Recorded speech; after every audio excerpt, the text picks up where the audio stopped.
জীবনে তিনজন মানুষকে কখনো ভুলে যাবেন না। উপকারীর কথা ভুলে না যাওয়া, কৃতজ্ঞতা।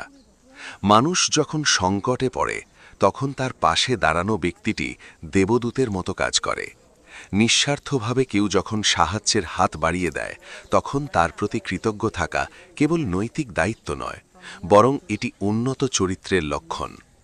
বর্তমানের ব্যস্ত পৃথিবীতে মানুষ খুব দ্রুত অন্যের অবদান ভুলে যায়, কিন্তু মনে রাখা উচিত কৃতজ্ঞতা মানুষের হৃদয়ের মহত্ব প্রকাশ করে।